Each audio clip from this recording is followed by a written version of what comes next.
Palavra da Verdade, com Hernandes Dias Lopes.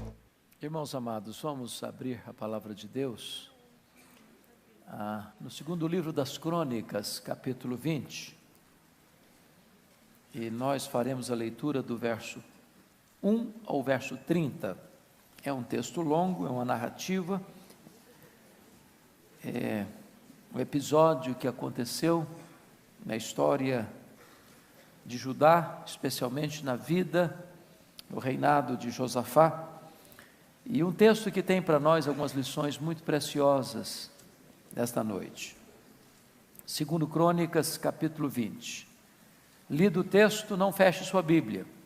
É muito importante termos o hábito de ouvir a mensagem com a Bíblia aberta e conferir na Bíblia se o que está sendo dito é exatamente o que está na Escritura. Está escrito o seguinte: depois disso, os filhos de Moabe e os filhos de Amon, com alguns dos meunitas, vieram à peleja contra Josafá. Então vieram alguns que avisaram a Josafá, dizendo: grande multidão vem contra ti da além do mar e da Síria. Eis que já estão em Hazazon Tamar, que é em Gedi. Então Josafá teve medo e se pôs a buscar ao Senhor, e apregou o jejum em todo o Judá. Judá se congregou para pedir socorro ao Senhor. Também de todas as cidades de Judá veio gente para buscar ao Senhor.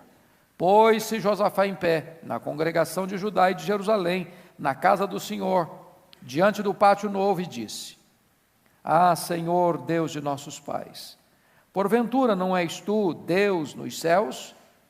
Não és tu que dominas sobre todos os reinos dos povos? Na tua mão está a força e o poder, e não há quem te possa resistir. Porventura, ó nosso Deus, não lançaste fora os moradores desta terra, diante do teu povo de Israel, e não a deste para sempre a posteridade de Abraão, teu amigo? Habitaram nela, e nela edificaram um santuário ao teu nome, dizendo: se algum mal nos sobrevier, espada por castigo, peste ou fome, nós nos apresentaremos diante desta casa e diante de ti, pois o teu nome está nesta casa, e clamaremos a ti na nossa angústia, e tu nos ouvirás e livrarás. Agora, pois, eis que os filhos de Amon e de Moabe, os do monte Seir, cujas terras não permitiste a Israel invadir, quando vinham da terra do Egito, mas deles se desviaram e não os destruíram, eis que nos dão pago, vindo para lançar-nos fora da tua possessão, que nos deste em herança. Ah, nosso Deus, acaso não executarás tu teu julgamento contra eles? Porque em nós não há força para resistirmos a essa grande multidão que vem contra nós, e não sabemos nós o que fazer, porém os nossos olhos estão postos em ti.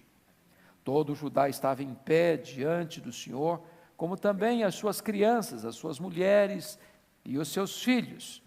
Então veio o Espírito do Senhor no meio da congregação sobre Jaaziel, filho de Zacarias, filho de Benaía, filho de Jeiel, filho de Matanias, levita dos filhos de Asaf, e disse: dai ouvidos todo Judá, e vós moradores de Jerusalém, e tu, ó rei Josafá, ao que vos diz o Senhor: não temais, nem vos assusteis por causa desta grande multidão, pois a peleja não é vossa, mas de Deus. Amanhã descereis contra eles. Eis que sobem pela ladeira de Ziz, encontrá-los eis no fim do vale, defronte do deserto de Jeruel. Neste encontro, não tereis de pelejar. Tomai posição, ficai parados, e vede o salvamento que o Senhor vos dará, ó Judá e Jerusalém. Não temais, nem vos assusteis. Amanhã saí-lhes ao encontro, porque o Senhor é convosco. Então Josafá se prostrou com o rosto em terra, e todo Judá e os moradores de Jerusalém também se prostraram perante o Senhor e o adoraram. Dispuseram-se os levitas, dos filhos dos coatitas e dos coreitas, para louvarem o Senhor Deus de Israel em voz alta sobremaneira. Pela manhã cedo, se levantaram e saíram ao deserto de Tecoa. Ao saírem eles, pôs-se Josafá em pé e disse: ouvi-me, ó Judá, e vós moradores de Jerusalém. Crede no Senhor vosso Deus e estareis seguros, crede nos seus profetas e prosperareis. Aconselhou-se com o povo e ordenou cantores para o Senhor, que vestidos de ornamentos sagrados e marchando à frente do exército, louvassem a Deus, dizendo: rendei graças ao Senhor, porque a sua misericórdia dura para sempre. Tendo eles começado a cantar e a dar louvores, pôs o Senhor emboscada contra os filhos de Amon e de Moabe e os de Monte Seir, que vieram contra Judá, e foram desbaratados. Porque os filhos de Amon e de Moabe se levantaram contra os moradores do Monte Seir, para os destruir e exterminar. E tendo eles dado cabo dos moradores de Seir, a ajudar uns aos outros a destruir-se. Tendo Judá chegado ao alto que olha para o deserto, procurou ver a multidão. E eis que eram corpos mortos que jaziam em terra, sem nenhum sobrevivente. Vieram Josafá e o seu povo para saquear os despojos e achar entre os cadáveres riquezas em abundância e objetos preciosos. Tomaram para si mais do que podiam levar, e 3 dias saquearam o despojo, porque era muito. Ao 4º dia, se ajuntaram no vale de bênção, onde louvaram o Senhor. Por isso chamaram a aquele lugar Vale de Bênção, até o dia de hoje. Então voltaram todos os homens de Judá e de Jerusalém, e Josafá à frente deles. E tornaram para Jerusalém com alegria, porque o Senhor os alegrara com a vitória sobre os seus inimigos. Vieram para Jerusalém com alaúdes, harpas e trombetas para a casa do Senhor. Veio da parte de Deus o terror sobre todos os reinos daquelas terras, quando ouviram que o Senhor havia pelejado contra os inimigos de Israel. Assim, o reino de Josafá teve paz, porque Deus lhe dera repouso por todos os lados. Amém. Amém. Você pode ler comigo em voz alta, se você está com a versão atualizada, o verso 12, vamos juntos? Ah, nosso Deus, acaso não executarás tu o teu julgamento contra eles? Porque em nós não há forças para resistirmos a essa grande multidão que vem contra nós, e não sabemos nós o que fazer, porém os nossos olhos estão postos em ti. Baseados no verso 12, o nosso tema é este: o que fazer quando não se sabe o que fazer? O que fazer quando não se sabe o que fazer? Esta não é uma frase de efeito, esta é uma realidade da vida. Há muitos momentos que você e eu não sabemos o que fazer. Há muitos momentos em que nós somos emparedados, encurralados por circunstâncias tão difíceis, tão adversas, que nós perdemos o controle, que nós não temos estratégia, que nós não temos conhecimento, que nós não temos experiência, que nós não temos poder, que nós não temos capacidade de dominar a situação e de reverter aquilo que vem contra nós. O que fazer nessas horas? Você que veio aqui hoje talvez esteja assim, entrincheirado por alguma circunstância, dentro da sua casa, lá no seu trabalho, talvez no recesso do seu coração, talvez no recôndito do seu lar, e você já lutou, e você já se empenhou, e você já se esforçou, e parece que o problema se agrava ainda mais. Você percebe que existe uma espécie de confederação de inimigos conspirando contra você, e você não sabe mais o que fazer, e você não tem forças para enfrentar. O que fazer quando não se sabe o que fazer? Esse texto vai tratar desse tema e vai nos dar uma pista, dando a resposta ao que fazer quando não se sabe o que fazer. Vamos ver. Primeira coisa, quando você não sabe o que fazer, você tem que buscar a Deus em oração. Porque de Deus vem socorro. Então note comigo aí o que está acontecendo. Nos versos 1 e 2, ele descreve o problema. Ele cita o nome de Moabe e de Amon. E ele cita também os do Monte Seir. E ele no verso 2 vai dizer que é uma grande multidão. E no verso 2 ele vai dizer que essa grande multidão está vindo contra ele.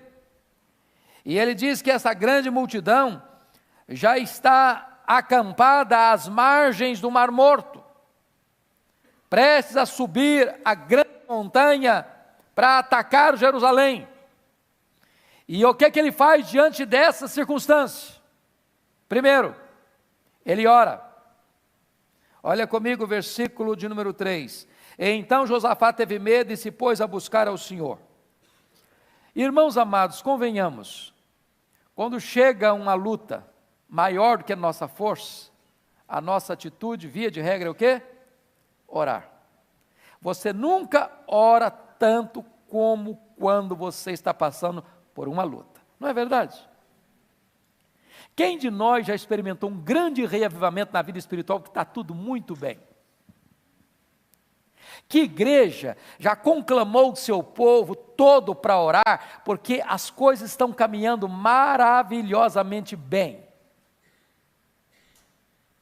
As reuniões de oração brotam do ventre da crise.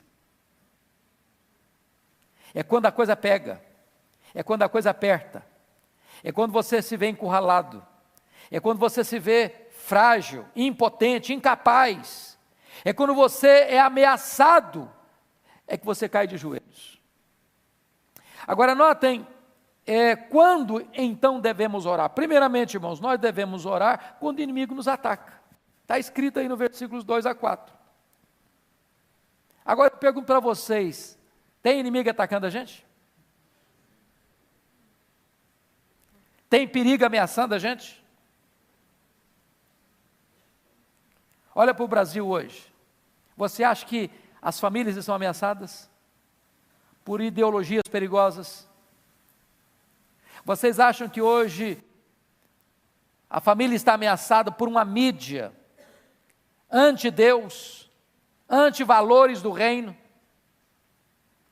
Vocês acham que hoje nós estamos ameaçados pela angústia existencial que leva jovens de famílias de classe média, estudando nas melhores escolas dessa cidade, buscando suicídio? Vocês acham que hoje nós não estamos ameaçados pela violência urbana? Nós estamos encurralados. O que fazer nessas horas? É buscar a Deus em oração.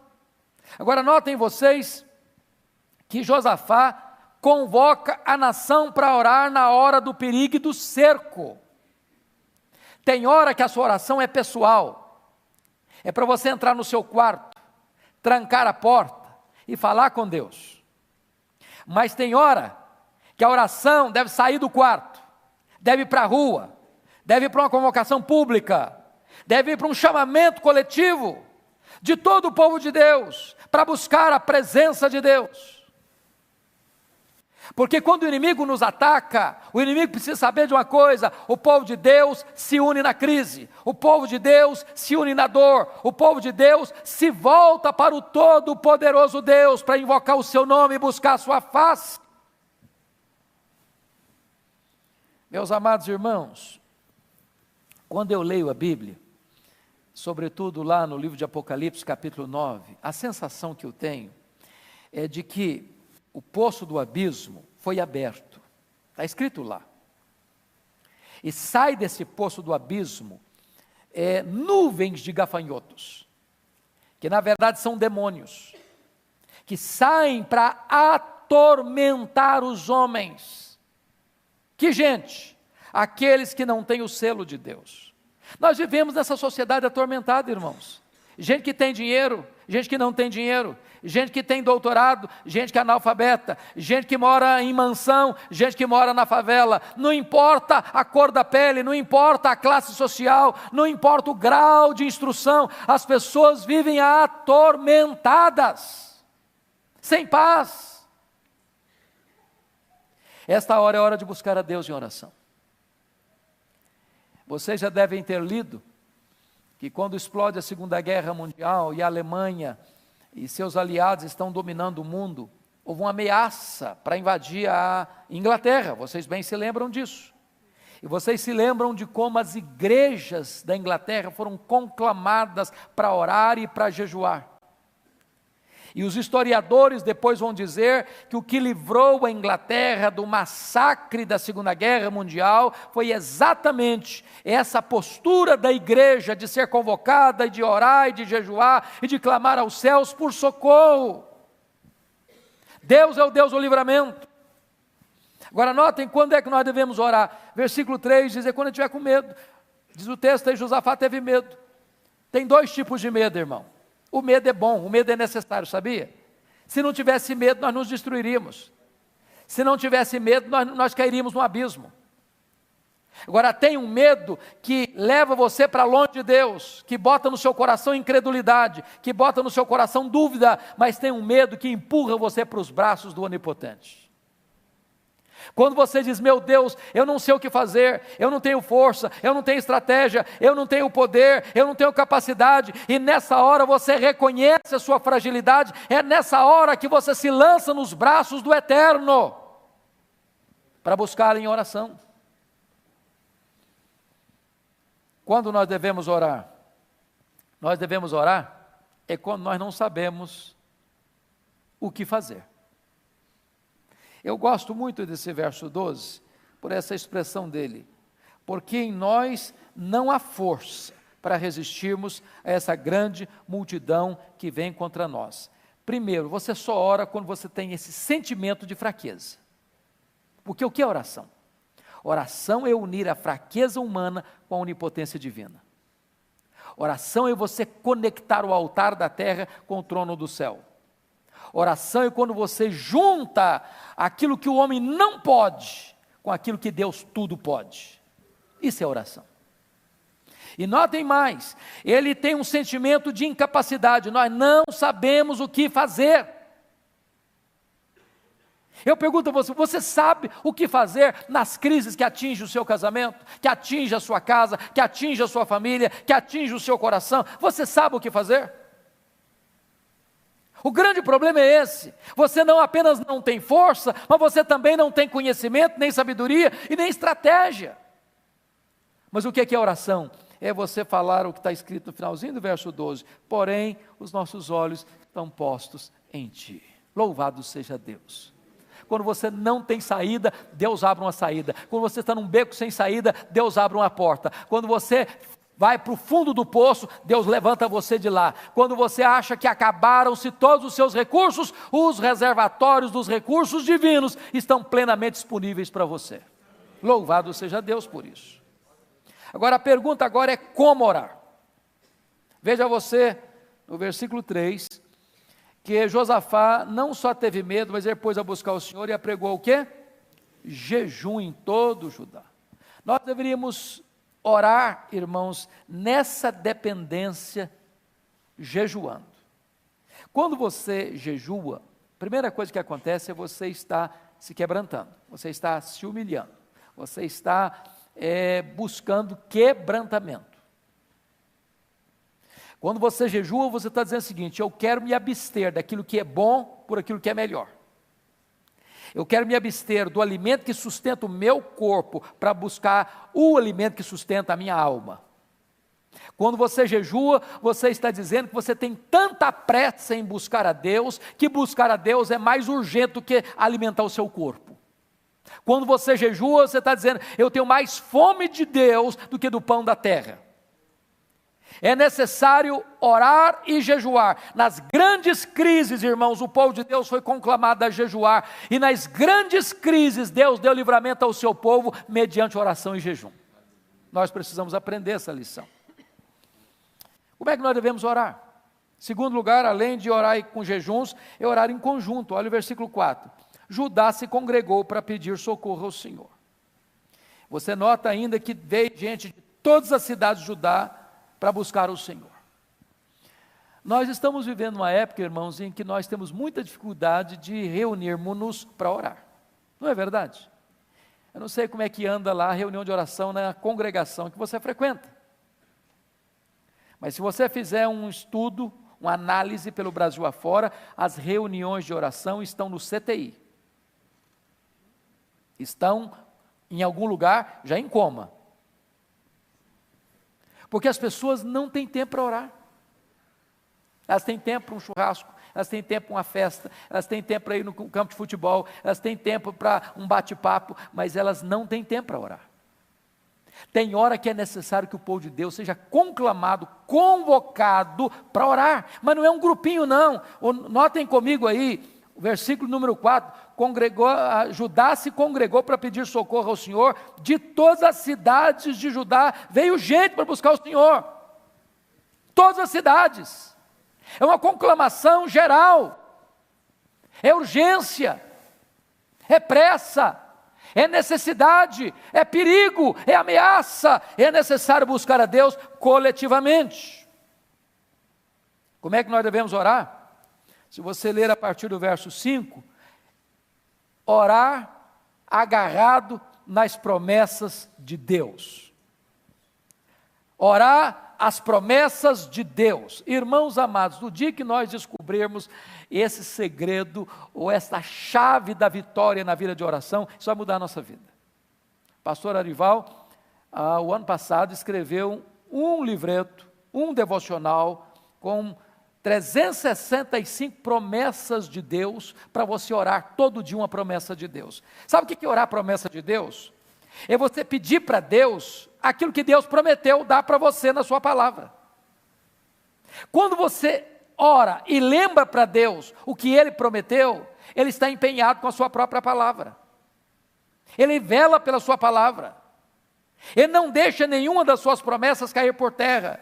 Leia a sua Bíblia e você vai ver que as grandes orações registradas na Bíblia, maiormente no Antigo Testamento, todas elas são fundamentadas nas promessas de Deus. Deus prometeu. E aqui o que ele vai lembrar? O que o rei vai lembrar? Ele vai lembrar que quando Salomão estava consagrando o templo de Jerusalém, houve uma promessa, está escrita aí no versículo 9. Olha aí comigo. Versículo 8 e 9, habitaram nela e nela edificaram um santuário ao teu nome, dizendo, se algum mal nos sobrevier, espada por castigo, peste ou fome, nós nos apresentaremos diante desta casa e diante de ti, pois o teu nome está nesta casa, e clamaremos a ti na nossa angústia, e tu nos ouvirás e livrarás. Era a promessa de Deus para o povo lá. O que ele está fazendo? Deus, tu prometeste, Deus, nós estamos aqui pedindo o que tu mesmo falaste na tua palavra. Quando você estiver orando, lembra a Deus o que Deus prometeu para você. Está lá no Isaías 62. Vós, os que fareis lembrado o Senhor, não descanseis, nem deis a Ele descanso, até que restabeleça Jerusalém e a ponha como objeto de louvor na terra. Deus tem prazer de você lembrar a Ele o que Ele prometeu para você. Louvado seja Deus. Isso é vitória na vida de oração. Mas, amados, o que fazer quando não se sabe o que fazer? Primeiro, é buscar a Deus em oração. Segundo, é crer na palavra de Deus. Confira comigo aí, que o povo se reúne não apenas para orar. O povo se reúne para quê mais? Para ouvir Deus falar. Não é isso que é culto, irmãos? Por que nós viemos aqui hoje? Porque é antivéspera, porque é véspera de feriado? É porque aqui tem um lugar agradável para a gente ficar? É claro que não. Você e eu viemos aqui hoje porque nós queremos falar com Deus. Você e eu viemos aqui hoje porque queremos ouvir Deus falar conosco. E Deus fala. E Deus fala pela sua palavra. E no dia que você perder isso de vista, não faz sentido mais participar de um culto. Não faz, irmãos. Isso aqui não é um mero encontro. Se eu quisesse ter um encontro, não precisava nem sair de casa. Eu podia reunir meus vizinhos, os meus colegas lá, descer para o quintal da casa ou para a área do condomínio. Vamos bater um papo aqui. Nós estamos aqui porque nós cremos verdadeiramente que Deus está neste lugar. Porque Deus está presente, porque Deus é real, porque Deus é o Deus vivo, porque Deus é o Deus que se manifesta, porque Deus fala conosco através da sua palavra. Louvado seja Deus. Confira comigo o que está escrito aí nos versos 13 e 15, por favor. Todo Judá estava em pé diante do Senhor, como também as suas crianças, as suas mulheres e os seus filhos. Preste atenção nisso, criança deve ser levada para a igreja. Os nossos filhos precisam aprender a participar dos cultos desde bebê. Criança não atrapalha culto, criança é uma bênção na igreja. E eles estão lá também junto com seus pais, porque todos precisam ouvir. Agora olha o versículo 14. Então veio o Espírito do Senhor no meio da congregação, sobre Jaziel, filho de Zacarias, filho de Benaía, filho de Jeiel, filho de Matanias, levita, dos filhos de Asaf, e disse: dai ouvidos todo Judá e vós moradores de Jerusalém, e tu, ó rei Josafá, o que vos diz o Senhor. Agora é Deus falando, o povo busca e encontra, não é isso que a Bíblia promete? Todo que busca, encontra. Buscar-me-eis e me achareis quando? Quando me buscardes de todo o vosso coração. Eles buscaram e Deus não os deixou na mão. Eles buscaram e Deus respondeu ao anseio deles e à necessidade deles. E qual é a palavra de Deus para eles? Olha o verso 15, parte B. Não temais, nem vos assusteis por causa desta grande multidão, pois a peleja não é vossa, mas de Deus. Oh, irmãos, que consolo para nós. Louvado seja Deus. O problema é maior que a nossa força, os inimigos são mais fortes do que nós não sabemos o que fazer, nós não temos estratégia, nós não temos poder, nós não temos sabedoria, nós não temos capacidade, mas quando Deus vem ao nosso encontro e ao nosso socorro, está dizendo: calma meu filho, sossega o coração meu filho, tenha descanso na sua alma meu filho, essa luta não é sua não, essa peleja é minha, eu aqui vou lutar por você, você vai ficar quieto e eu vou dar para você o livramento. Louvado seja Deus. Oh, amados irmãos, segundo lugar, o povo de Deus precisa compreender pela palavra que se Deus está do nosso lado, nós somos mais do que vencedores. Olha comigo o versículo 17, por favor. Versículo 17. Neste encontro não tereis de pelejar, tomai posição, ficai parados, vede o salvamento que o Senhor vos dará, ó Judá e Jerusalém, não temais nem vos assusteis. Amanhã saí-lhes ao encontro, por quê? Porque o Senhor é convosco. Amanhã saí-lhes ao encontro porque sois fortes. Amanhã saí-lhes ao encontro porque sois maioria. Amanhã saí-lhes ao encontro porque sois fortes e poderosos, com armas tão poderosas, porque sois adestrados na guerra. Não, saí-lhes ao encontro porque amanhã eu serei convosco. O Senhor é convosco. É a presença dEle. É a presença dEle. Se Deus é por nós, quem será contra nós? Deus está conosco, irmãos. Deus está conosco. Deus está com a igreja. Louvado seja o seu nome. Terceiro, confira comigo. O povo de Deus precisa compreender que a nossa vitória vem do Senhor e não do nosso esforço. O versículo 17 deixa isso claro. Vede o salvamento que o Senhor vos dará, não tereis de pelejar. Alguém já disse que quando o homem trabalha,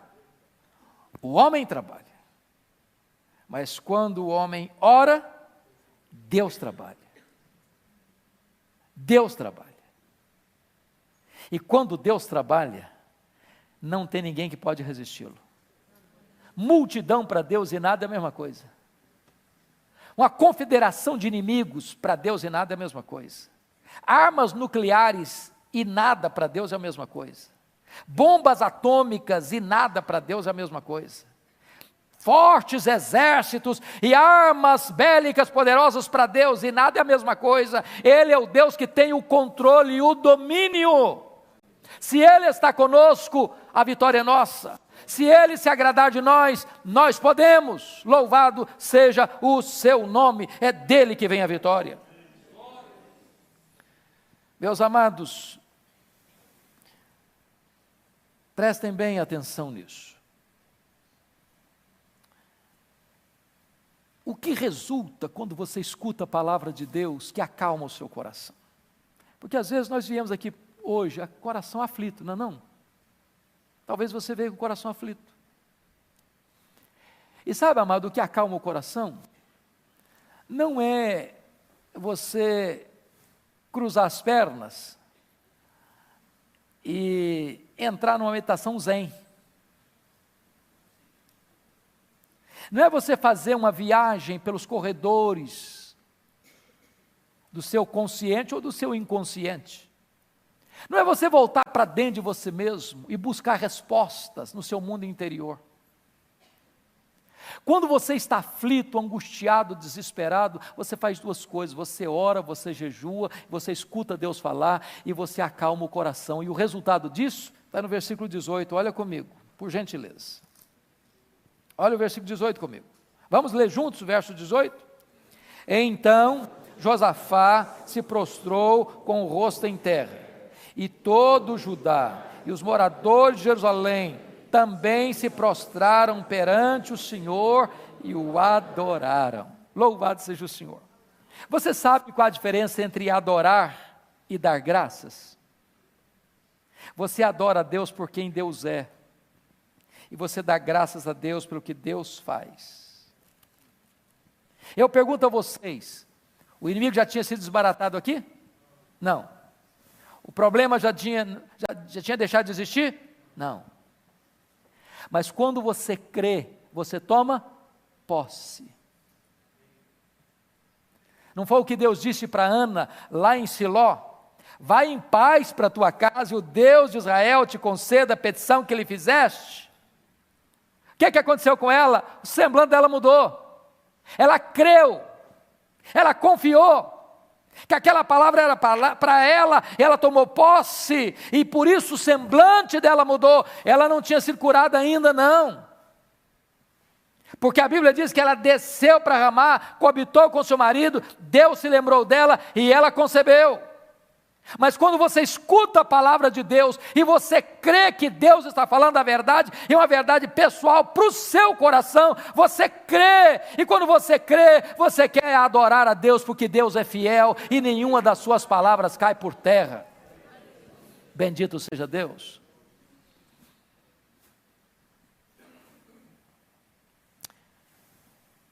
Olha comigo o versículo 20, por favor.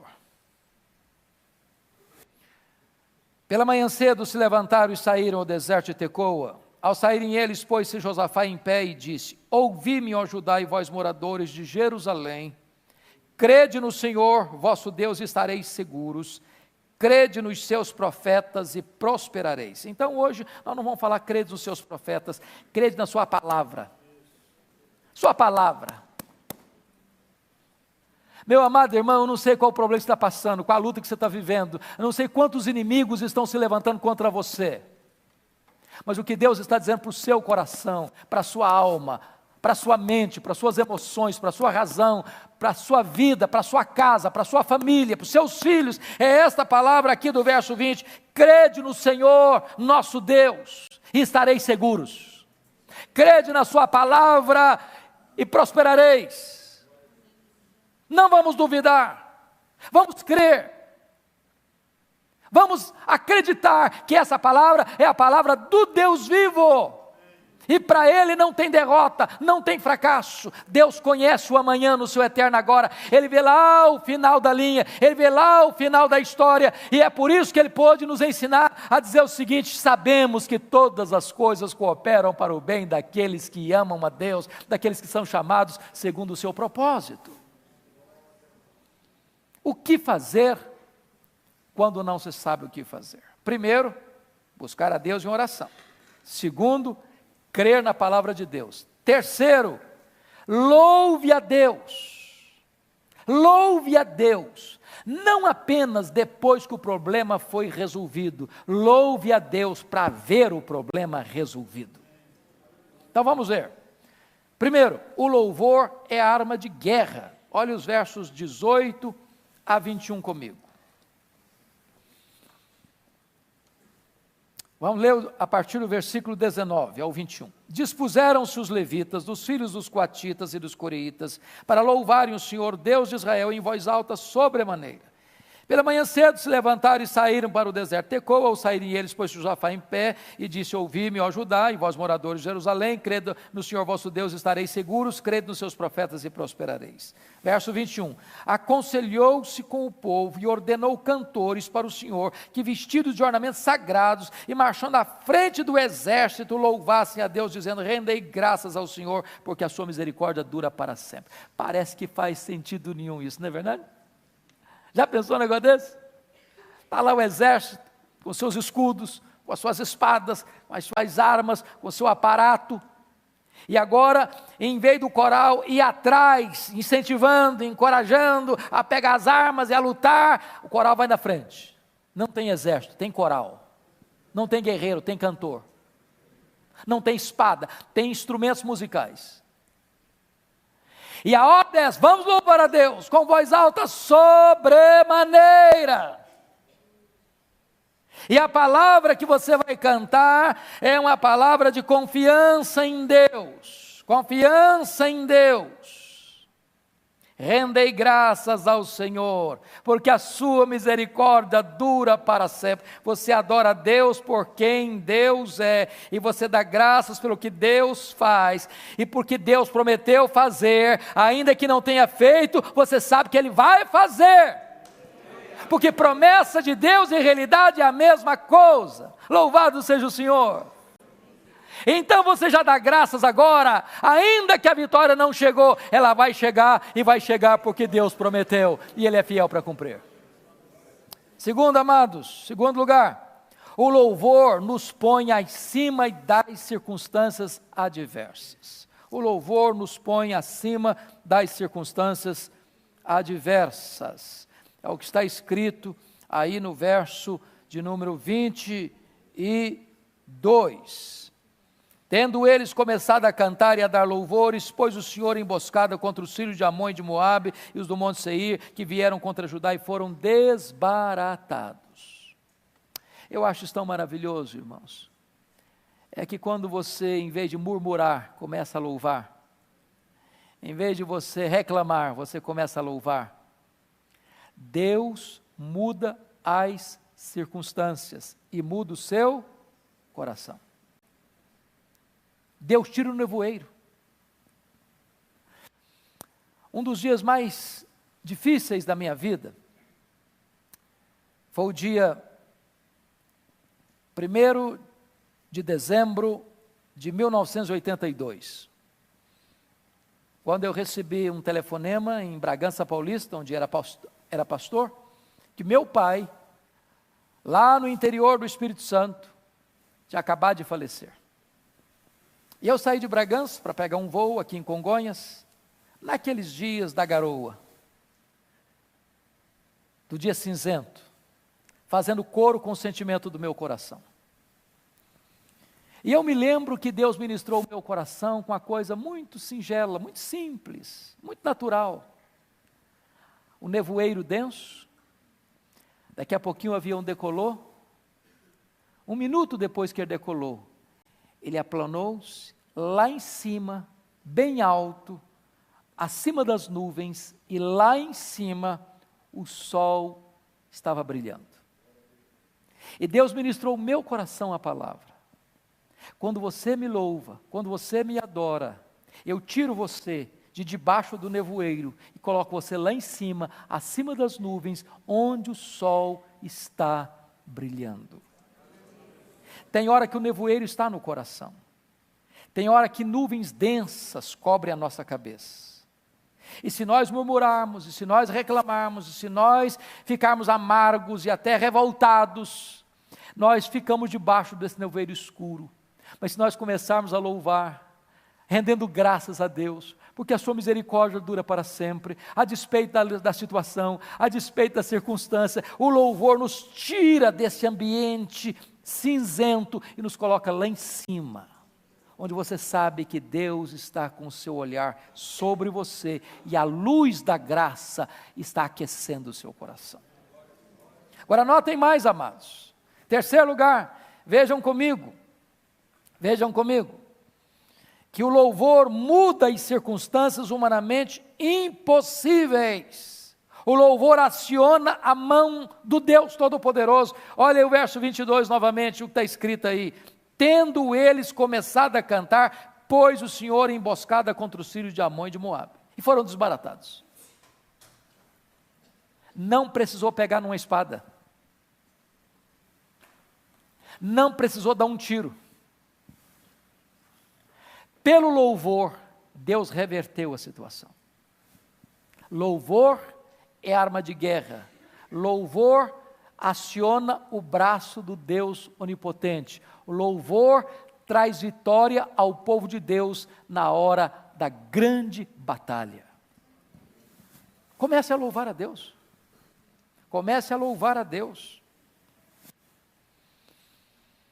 Agora, o que é maravilhoso é que o louvor tem dois resultados. Ele confunde o inimigo e traz vitória para o povo de Deus. Porque diz o texto que os inimigos ficaram confusos. Enlouqueceu o acampamento do inimigo. Veja comigo o que está acontecendo aí. Olha aí o versículo de número 23. Porque os filhos de Amon e de Moabe se levantaram contra os moradores do monte Seir para os destruir e exterminar. E tendo eles dado cabo dos moradores de Seir, ajudaram uns aos outros a destruir. Já pensou um negócio desse? Deu uma onda de loucura. Uma insanidade total. Reunidos para atacar o povo de Deus, de repente eles se atacam mutuamente. E da grande multidão, quantos soldados sobraram dos inimigos? Nenhum. O que você não sabe fazer, Deus sabe. O que você não pode fazer, Deus pode. O que você não tem poder para fazer, Deus tem. Então o seu papel não é pegar armas carnais, porque Deus deu para você armas espirituais poderosas em Deus para destruir fortalezas, anular sofismas. Amados irmãos, a nossa luta não é contra carne e sangue, mas contra principados e potestades, e nessa luta espiritual não adianta ficar com bravatas, não adianta você usar armas carnais, não adianta você falar e gritar e xingar e usar armas carnais. Você precisa colocar-se de joelhos, você precisa jejuar, você precisa ouvir a voz de Deus, você precisa crer no Deus Todo-Poderoso, você precisa pôr sua confiança nas promessas de Deus, você precisa começar a louvar a Deus, e então você verá o braço estendido de Deus agindo em sua defesa e concedendo a você plena vitória. Agora notem mais, o louvor não é a causa da vitória, o louvor não é apenas, resultado da vitória, o louvor é a causa da vitória. Porque pensemos juntos aqui. Às vezes a gente pega o texto de Tiago, pensando que é a única verdade bíblica sobre o assunto. Está alguém triste? Está alguém enfermo? Faça oração. Está alguém alegre? Cante louvores. Está correto cantar louvor, está alegre. Glória a Deus. Mas quer dizer que eu só posso cantar louvores a Deus quando eu estou alegre? Esse texto nos mostra um outro lado dessa verdade. Você não canta louvores porque você venceu o inimigo, você canta louvores para vencer o inimigo. Você não canta louvores para ter a vitória, porque teve a vitória, você canta louvores para ter a vitória. Agora vamos parar um pouquinho aqui. Às vezes a gente reclama, não reclama? O marido reclama da esposa, a esposa reclama do marido, os pais reclamam dos filhos, os filhos reclamam dos pais. Às vezes você reclama da sua igreja, reclama do seu pastor, reclama do seu trabalho, reclama da sua escola, reclama do seu país. E se nós começássemos a mudar a tática? Começássemos a dar graças a Deus. Senhor, eu quero te adorar, eu quero te louvar pela minha casa, pela minha família, pela casa que eu moro, pela pessoa com quem me casei, com os filhos que tu nos deste, pela igreja que eu tenho. Começar a adorar a Deus. a cantar louvores a Deus. Porque aquilo que eu não posso fazer com o meu braço, Deus pode fazer. Deus pode reverter situações. Então não cante apenas depois que a tempestade foi embora, cante para a tempestade ir embora. Não cante apenas depois que o inimigo foi derrotado, cante para o inimigo ser derrotado. Porque Deus é poderoso para reverter essa situação, como reverteu aqui no caso. Olha comigo aí.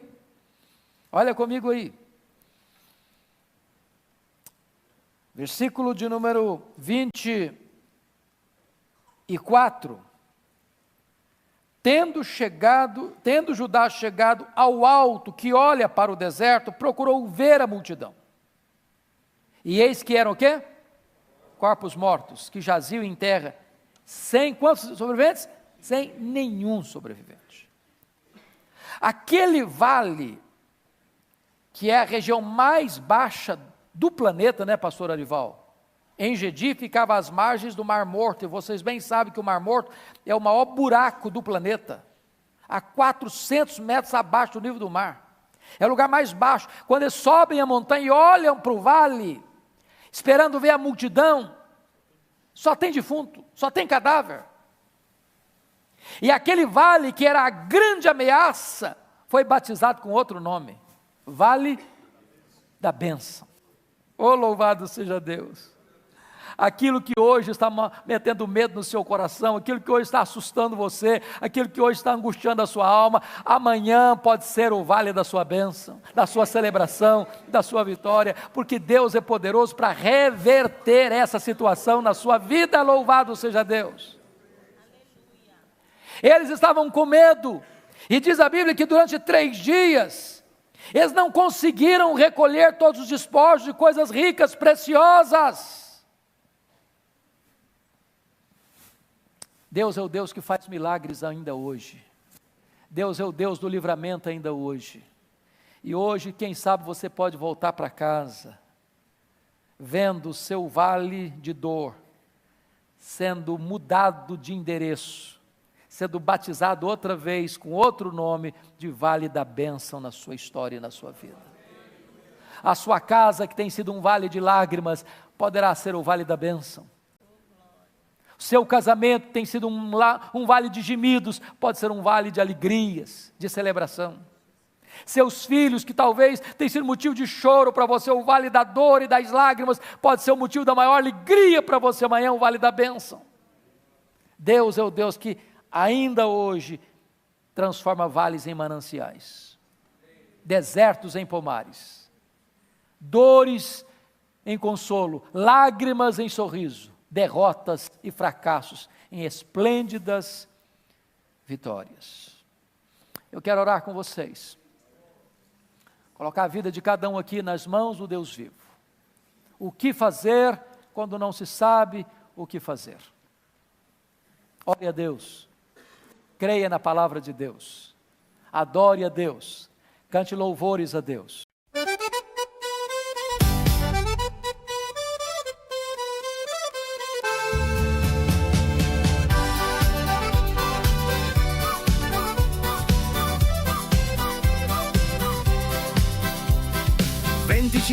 Gradi a febbraio, c'è chi dice giorno perfetto per andare al mare, ma noi ci abbiamo un'altra idea, ce ne stiamo a casa.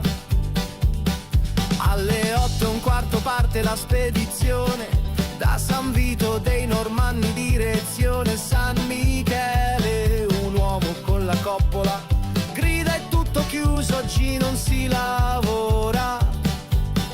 Che confusione, siamo in 20. Che confusione, voglio la parmigiana. Dove il vino? Che confusione, a chi tocca apparecchiare. Non ci sono più forchette, non ci sono più piatti, non c'è più spazio nel frigorifero, non ci sono più sedie, non ci sono più bicchieri. Non ci sono più coltelli, non ci sono più cucchiai, non c'è più spazio nel frigorifero, non ci sono più sedie, non ci sono più bicchieri. Che confusione! Siamo in 20! Che confusione! Voglio la parmigiane! Dove il vino? Che confusione! A chi tocca apparecchiare?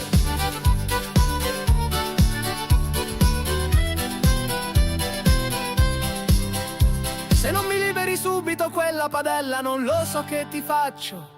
Amore, è finito il caffè, mi presti il tuo e te lo rifaccio.